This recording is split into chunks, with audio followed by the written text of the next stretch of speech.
আজ মঙ্গলবার 11ই চৈত্র 2025 সালের 25শে মার্চ। মীন রাশি, মীন লগ্ন, পাইসিস সাইনের জাতক জাতিকাদের আজকের দিনটি কিন্তু মিশ্র প্রকৃতির অতিবাহিত হবে।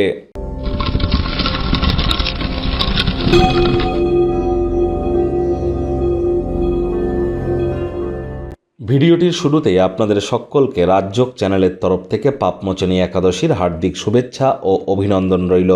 যারা ভগবান হরিবিষ্ণুর ভক্ত আছেন তারা বলুন ওম নমঃ ভগবতে বাসুদেবায় নমঃ। আর যারা ভগবান শ্রীকৃষ্ণের ভক্ত আছেন তারা বলুন হে কৃষ্ণ করুণা সিন্ধু দীনবন্ধু জগতপতে গোপেশ গোপিকাকান্ত রাধাকান্ত নমস্তুতে। হরে কৃষ্ণ কৃষ্ণ কৃষ্ণ হরে হরে, হরে রাম রাম রাম হরে হরে। কোনো কিছু না পারলেও এই মহামন্ত্রটি আপনারা 108 বার জপ করুন, আজ অত্যন্ত উপকৃত হবেন। আর যারা একাদশীর মহান ব্রত পালন করবেন খুবই ভালো, তারা আগের দিন নিরামিষ খাওয়া, একাদশীর ব্রত কথা শ্রবণ করা এবং সঠিকভাবে নির্জলা থাকা এবং পরের দিন ব্রতভঙ্গ করার আগে অবশ্যই বৈষ্ণবদের বা সাধু সন্তদের খাইয়ে ব্রতভঙ্গ করতে হয়। পারণ মন্ত্র জপ করা, রাত্রি জাগরণ করা এবং মাটিতে শয়ন করে বিষ্ণু সহস্র নাম জপ করা, এগুলিও কিন্তু একাদশীর একটি পার্ট। যদি করতে পারেন তবেই কিন্তু একাদশীর প্রকৃত মর্মার্থ আপনারা উপলব্ধি করতে পারবেন। আর যারা একাদশীর এই মহান ব্রত পালন করতে পারছেন না, সাত্ত্বিক জীবনযাপন গ্রহণ করুন। আজ মদ মাংস খাবেন না, তামসিক জীবনযাপন গ্রহণ করবেন না।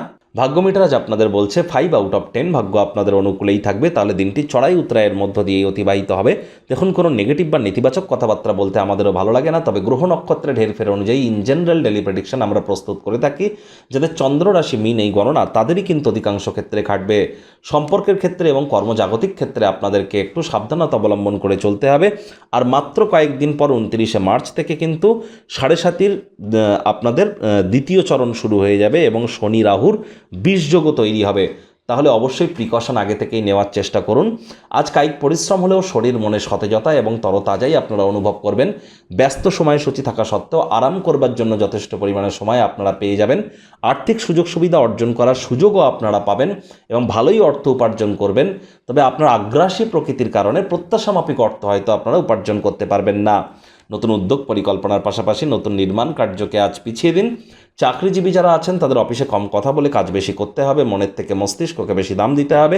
কোনো প্রকার অফিস পলিটিক্স বা গসিপিংয়ের অংশ যেন হবেন না, বসের কুনজরে পড়ে যেতে পারেন। কাজের মধ্যে আধুনিকত্ব নিয়ে আসার চেষ্টা করুন। নতুন স্কিল সেট, নতুন টেকনোলজির সাথে যত দ্রুত নিজেদেরকে অ্যাডাপ্ট করিয়ে নিতে পারবেন সেটিই কিন্তু আপনাদের ক্ষেত্রে বেটার। ব্যস্ত রুটিনের মাঝেও নিজের জন্য সময় বার করবেন। এই সময়টিতে পরিবারের লোকজনের সাথে কথোপকথন কিন্তু আপনারা করতেই পারেন। রাজনীতিবিদদের জনসংযোগ বৃদ্ধি করতে হবে। কঠোর কায়িক পরিশ্রমের কোনো বিকল্প নেই।